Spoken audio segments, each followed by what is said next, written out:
So, what do you think of the art car? It looks good.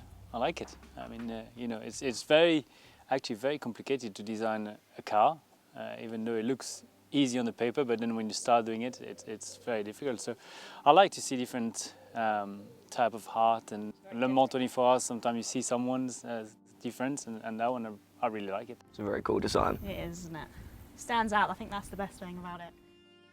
What did you do before driving the Praga? And so I did lots of karting, and then I did a C1 24-hour at Silverstone, which was where I really got noticed because we came 5th out of 100 cars. Whoa. It was awesome, and actually got the car to 2nd at one point. So yeah, that's why I got noticed. And then I test this car at Silverstone, and now I'm racing it this year. So yeah, it's a big step, but I feel like it's definitely the right one. It's like a bigger go-kart. Aero characteristic is the big difference? Yeah, massive same difference. for me. Yeah. Biggest difference is the aero. It's the first car I've been in with the aero. I've only done the Fiestas and the GT5s myself, Ginettas. So both cars with zero aero, zero downforce, and low underpowered. So A bit strange at the beginning because faster you go through a corner, the more grip you have. It takes a little bit of time to get there, and then obviously it's too fast and then off the limit. But it's aero is very interesting, and I love. If I wasn't a racing driver, I'd be an aerodynamics engineer. I love it, and I love to go in the wind tunnel and they explain, these little parts here creates a vortex that actually, it's here, but they actually don't generate real downforce, and you're like, okay, interesting. But yeah, when you drive it, it's just finding the right limit, playing with it. And then also the big difference with cars is the car mass, and the braking, how much you can pitch the car and play with the brakes. I think, to me, that's the way we should drive a car, with the brake pedal. It doesn't always work with every car, and in Formula One, depending the characteristic, again, it's not as easy as you would like, but those cars, they're very healthy and well done, so you can play around with them, and yeah, just especially like Silverstone, all the Cops, Maggots, Beckett's, Chapelle, you can feel the downforce is really good. the Silverstone's a mega circuit. The GP circuit is very fast and flowing, isn't it? So it's great for any car with any downforce. It's almost too fast for F1 now. In qualifying we don't have many corners. We've got turn 3, turn 4, 6 and 7, and then 15 and 16, 17. The rest is just flat. Turn 1 is flat, turn 9 is flat. Maggots, Chapelle, Maggots, Beckett's, they're flat, and then just a quick downshift for Chapelle.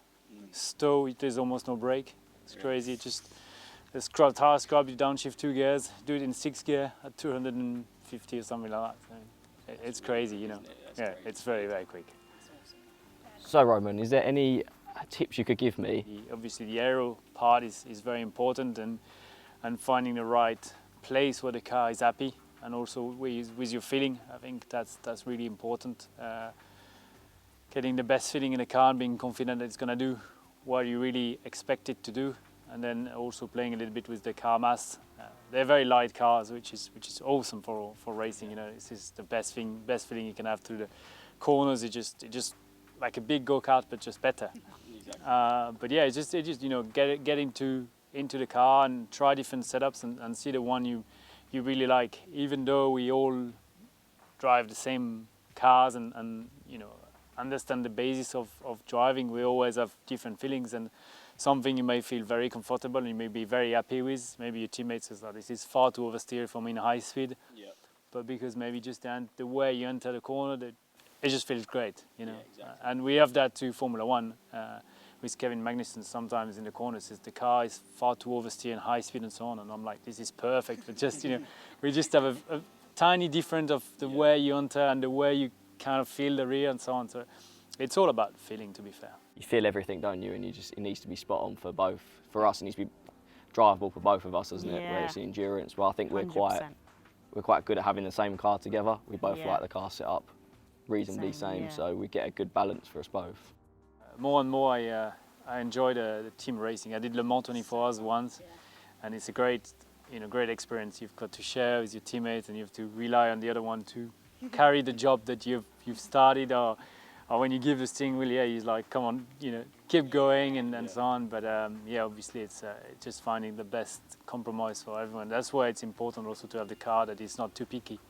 And I think the Praga R1 is really well done in that aspect, because obviously more sometimes cars, if they're pushing the performance to a very extent level, but then the characteristics are very picky and so on, and then it just makes it very hard to have everyone happy with it. Do you think the R1's a good stepping stone for, like, you know, young drivers as such?